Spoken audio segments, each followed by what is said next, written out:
By now, we can conclude there is a strong connection between God and the mission to build some kind of construction. And God will not step down from this time either in Ezra.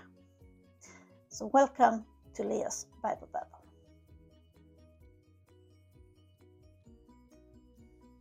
To me, Ezra is a little bit unknown. So it was a joy for me to read the book. It's a short book, only 10 chapters. But from those chapters, we are about to learn a lot of things. The backstory is that the Jews are taken captive during the invasion of Judea in general and in Jerusalem in particular by the Babylonian kingdom. Then that kingdom gets invaded by Persia, and the Jews are given the opportunity to return to the home country, which will take place in steps. It all begins with the king Cyrus of Persia. Cyrus was the first emperor of Persia that united the two Iranian people into one nation. And he is most famous for introducing freedom of religion. And that is the reason why he let the Jews go back to the home country. And in chapter 1, line 3, it says, "Those of you that belongs to his people, may your God be with you, shall return to Jerusalem in Judea and build a house to the Lord, the God of Israel. He is the God that lives in Jerusalem." So Cyrus also returned everything that Nebuchadnezzar had taken. But it was not only an act of kindness, it was a necessity, because a couple of chapters later, in which the Jews get in trouble with the rebuilding of the Temple of Jerusalem and need to bribe government officials. Here we can see that the society had changed during the diaspora and has become more of a bureaucratic than before. And this was going on as long as Cyrus was alive. The foundation of the new temple is laid and will be built upon the first one in Jerusalem. In chapter 3, line 12 to 13, it says, "Many of the priests and Leviathans and the elders was so old, had seen the former temple that now was crying loudly. But it was so many that cheered and shouted out of the joy on the top of their lungs that the crying couldn't be heard. The people shouted so loud it was heard wide apart." What got my attention in the first line, those that was old enough to have seen the old temple. Now imagine to be able to see and experience the marvel that the first temple was. See it get ruined and burned down to the ground, and now be able to see it anew. And I'm convinced that everyone that has seen the Twin Towers in New York or the Buddha statues in Afghanistan can relate. Now we will stumble upon two names that you might already know of, Darius and Xerxes.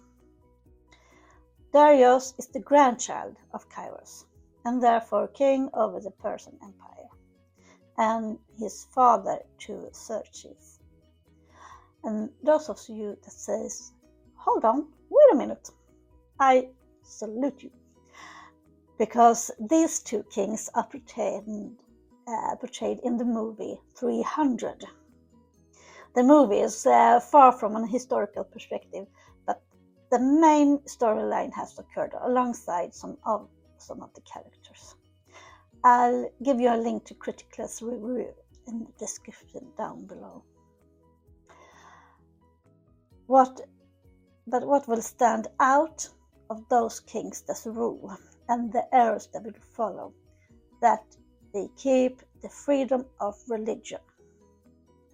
So when a senator and a secretary writes a letter in chapter 4 and tries to talk down on the Jews, they get the answer from Darius in chapter 6, line 7. "Let the work on those house of God remained untouched, and gives the order that the project would be financed by taxes, and everyone that opposed it would be hanged from a beam on their house, and that house would be destroyed in a pile of rubble. Ouch. So 6 years later, the temple will be complete, and here comes Ezra. So who is Ezra? We know about him thanks to preserved letters between the Emperor of Persia and him itself. He is presented as the great-great-great-great-great-grandchild of Aaron, the brother of Moses. And with that legacy, that there is no surprise that Ezra is a priest and known for his knowledge of the law of Moses. It takes him 4 months to travel from Babylon to Jerusalem. And with him he had a powerful letter from the new king of Persia, Artaxerxes, and that gives him the pretty much free amnesty on his journey. But it is one thing that stands out for this letter, and is the title Artaxerxes had, the King of Kings. Ezra will be known in the history books of the one that forbid mixed marriages. Mixed means, in this case, between the different tribes that still lived in Judea after the siege of Jerusalem. Now, here in the chapters 9 and 10, I get a feeling of apartheid. And unfortunately, it is women and children that gets in the between. The marriages gets unvalued and gets deported to where they came from, alongside with the children. And the reason? To purge the Hebrew tribe. Method?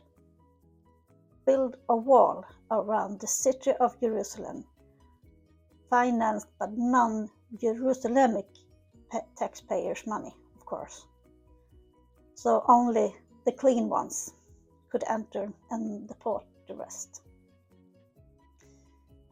2,500 years later, and history is repeating itself many times over.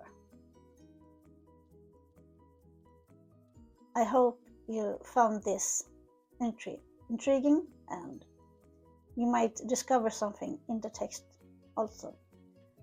And what you discover, please write to me in the comment section below, and don't forget to like, subscribe, and we'll see you later next time. Bye!